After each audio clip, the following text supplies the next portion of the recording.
محرم کے مہینے میں حلال چیزیں حرام نہیں ہو جاتی۔ بعض لوگ جو بہت سی حلال چیزیں ہیں انہیں حرام سمجھنے لگتے ہیں کہ محرم کا مہینہ شروع ہو گیا، اب یہ سارے کام حرام ہو گئے، یعنی ناجائز ہو گئے، یعنی یہ کام کرنا اب صحیح نہیں ہے۔ بعض لوگ سمجھتے ہیں کہ محرم کے مہینے میں میاں بیوی کا ملنا یہ حرام ہے، ناجائز ہے، اس لیے نہیں ملنا چاہیے۔ میرے عزیزو، ایسا کچھ بھی نہیں ہے۔ اس لیے محرم کے مہینے میں مل سکتے ہیں، غیر محرم کے مہینے میں بھی مل سکتے ہیں۔ بعض لوگ کہتے ہیں کہ مچھلی بھی نہیں کھانی چاہیے، محرم کا مہینہ ہے، اور بعض لوگ کہتے ہیں کہ شادی بیاہ بھی نہیں کرنی چاہیے۔ ارے میرے عزیزو، بہت سے لوگ کہتے ہیں کہ یہ غم کا مہینہ ہے، اس میں شادی نہیں کرنی چاہیے۔ میرے عزیزو، یہ غم کا مہینہ نہیں ہے، یہ غم کا مہینہ نہیں ہے، بلکہ یہ تو فضیلتوں والا مہینہ ہے، برکتوں والا مہینہ ہے۔ اور کوئی مہینہ منحوس نہیں ہو جاتا کسی شہادت کی وجہ سے۔ اگر یہ دیکھا جائے تو آپ اسلامی تاریخ اٹھا کر دیکھیں گے تو اس میں کتنے لوگ ہیں، ہمارے صحابہ، انبیاء کرام کے صحابہ، یعنی اگر اسلامی تاریخ اٹھا کر دیکھی جائے تو پوری کی پوری تاریخ میں کوئی کسی دن شہید ہو رہا ہے، کوئی کسی دن انتقال کر رہا ہے، کسی دن کسی نبی کا کوئی نبی اس دنیا سے جا رہا ہے اس دار بقا کی طرف۔ تو میرے عزیزو، کسی کے شہادت سے یا کسی کے دنیا سے چلے جانے سے مہینہ یا دن غم کا مہینہ نہیں ہو جاتا اور منحوس مہینہ نہیں ہو جاتا۔ اور پھر اسلام نے تو، شریعت تو میں اس بات کی اجازت بھی نہیں دیتی کہ ہم کسی کا غم 3 دن سے زیادہ منائیں۔ اگر کسی کا انتقال ہو جائے، گھر میں باپ کا انتقال ہو جائے، ماں کا انتقال ہو جائے، بھائی کا انتقال ہو جائے، بہن کا انتقال ہو جائے، کسی کا بھی انتقال ہو جائے، تو شریعت کتنی اجازت دیتی کہ ہم اس کا غم منائیں، سوگ منائیں؟ صرف 3 دن تک منا سکتے ہیں۔ کتنے دن تک؟ صرف 3 دن تک۔ اس کے بعد غم منانا صحیح نہیں ہے، اس کے بعد غم منانا صحیح نہیں ہے۔ ہاں، عورت ہے اور اس کا شوہر مر جائے، کسی آدمی کی بیوی ہے، بیوی کا شوہر مر گیا، اس کا انتقال ہو گیا، تو اس کی ہے کہ وہ 4 مہینے 10 دن تک عدت گزارے گی، وہ 4 مہینے 10 دن تک عدت گزارے گی۔ اس کو اجازت ہے کہ وہ اتنے وقت تک اپنے شوہر کا غم منائے گی، سوگ منا سکتی، لیکن اس سے زیادہ کرے تو یہ اس کے لیے بھی صحیح نہیں ہے۔ اور پھر ہم لوگ، اگر ہمارے باپ کا بھی انتقال ہو جائے، ماں کا انتقال ہو جائے، یا کسی کا بھی انتقال ہو جائے، تو 3 دن سے زیادہ سوگ منانا بھی جائز نہیں ہے، صحیح نہیں ہے۔ اس لیے اس مہینے میں شادی بھی کر سکتے ہیں۔ اور ایسا نہیں ہے کہ شادی ہم لوگ کر رہے ہیں، ہم سے پہلے ہمارے بزرگ گزرے ہیں، علماء کرام گزرے ہیں، ائمہ مجتہدین گزرے ہیں، صحابہ بھی گزرے ہیں، انبیاء بھی گزرے ہیں۔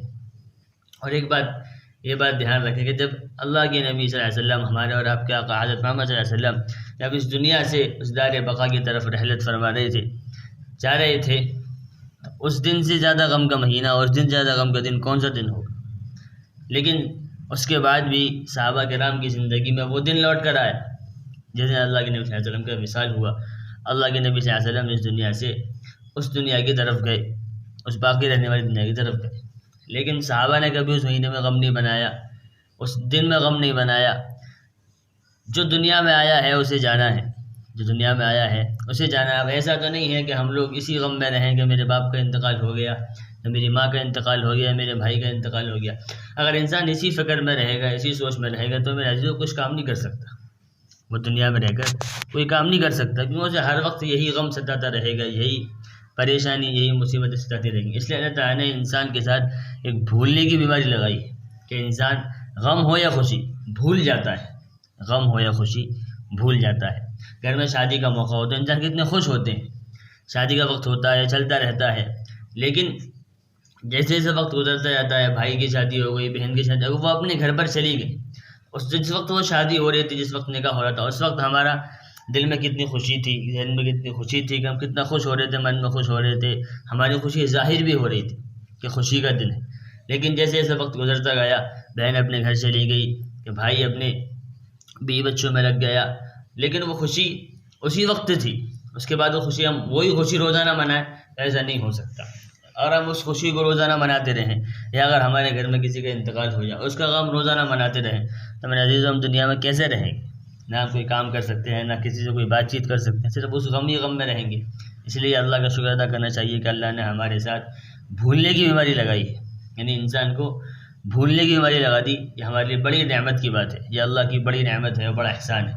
اس لیے اس بات پر بھی ہم اللہ کا شکر ادا کرنا چاہیے۔ اور اس مہینے میں شادی بیاہ بھی کر سکتے ہیں، کوئی حرج کی بات نہیں ہے۔ اور بہت سے ائمہ کرام نے، صحابہ کرام کی بھی اس مہینے میں شادیاں ہوئیں، ایسا نہیں کہ نہیں ہوئی بلکہ شادیاں ہوئیں۔ بعض لوگ کہتے ہیں کہ اس مہینے میں مہندی بھی نہیں لگانی چاہیے۔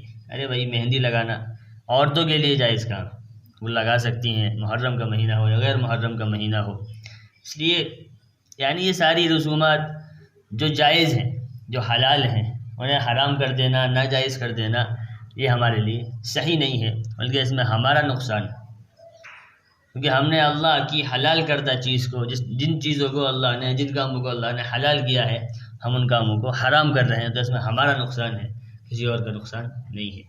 اس لیے بہتر ہے کہ ہم لوگ اپنے آپ کو دین کے مطابق ڈھال لیں، اپنے آپ کو دین کے مطابق ڈھال لیں۔ دین کے مطابق اپنے آپ کو ڈھالنا ہمارے لیے کامیابی ہے، اپنے مطابق دین کو ڈھالنا اس میں ہمارے لیے نقصان ہے۔ اس لیے بہتر ہے جو کام علماء بتاتے ہیں، ہمارے بڑے بتا رہے ہیں، علماء کرام ہیں، بڑے ہیں ہمارے، اور ساری باتیں سوچ سمجھ کر صحیح بتا رہے ہوتے ہیں، اس لیے ہمیں ان کی باتوں پر عمل کرنا چاہیے۔ اور جتنی فضول رسومات ہیں، اور بہت سے لوگ کہتے ہیں کہ اس مہینے میں توا نہیں چڑھانا چاہیے، بہت سے لوگ چڑھاتے بھی نہیں ہیں، یعنی اپنے گھروں پر کھانا نہیں بناتے۔ اب بتائیے، اب یہ کیسا، مطلب اس میں کس چیز کا غم کیا جائے گا؟ ارے بھائی، جس کے گھر پہ انتقال ہو جاتا ہے، کسی کے گھر پہ بھی انتقال ہو، میت ہو، موت ہو، اگر وہ جب اس کا جنازہ جا رہا ہوتا ہے، اس کو دفن کر دیا جاتا ہے، ایک دن کھانا نہیں بنے گا، 2 دن نہیں بنے گا، 3 دن، اس کے بعد تک کھانا بننا شروع ہو جاتا ہے، لیکن ہم لوگ ہیں اس مہینے میں توا نہیں چڑھاتے، بہت سے ایسے کام کرتے ہیں جو کام کرنے کے ہیں لیکن ہم لوگ نہیں کرتے، اس کام کو حرام سمجھتے ہیں۔ اس لیے ان سب رسومات سے بچنا چاہیے، کیونکہ یہ برکتوں والا مہینہ ہے، فضیلتوں والا مہینہ ہے، اس لیے ہمیں اس مہینے کی قدر کرنی چاہیے۔ کریں گے تو اللہ تعالیٰ ہمیں کامیاب کرے گا، اگر ہم اسی رسومات میں لگے رہیں گے تو پھر اللہ تعالیٰ ہمیں ناکام ہی کرے گا، اور ہم اپنے اعمال کی وجہ سے ناکام ہوں گے۔ اگر ہم بعد میں کسی کو دوش دیں تو اس میں ہمارا قصور ہے، ان کا قصور نہیں، ٹھیک ہے نا؟ انشاءاللہ ان سب رسومات سے بچتے ہوئے، اور بہت ساری رسومات ہیں، سب کو تو بیان نہیں کیا جا سکتا، اس لیے بہت ساری رسومات ہیں، خود بھی دیکھ لیں، اپنی عقل سے خود سوچ لیا کریں کہ ہم یہ کام کر رہے ہیں، کام صحیح بھی ہے یا غلط ہے۔ اس لیے اپنے آپ کو غلط چیزوں سے بچانا ہے اور صحیح کی طرف اپنے آپ کو لگانا ہے۔ اگر صحیح کی طرف لگائیں گے تو اللہ تعالیٰ ہمیں کامیاب کر دے گا، دنیا میں کامیاب کرے گا اور آخرت میں بھی کامیاب کرے گا۔ کریں گے نا انشاءاللہ، اللہ تعالیٰ ہم سب کو عمل کرنے کی توفیق نصیب فرمائے، آمین۔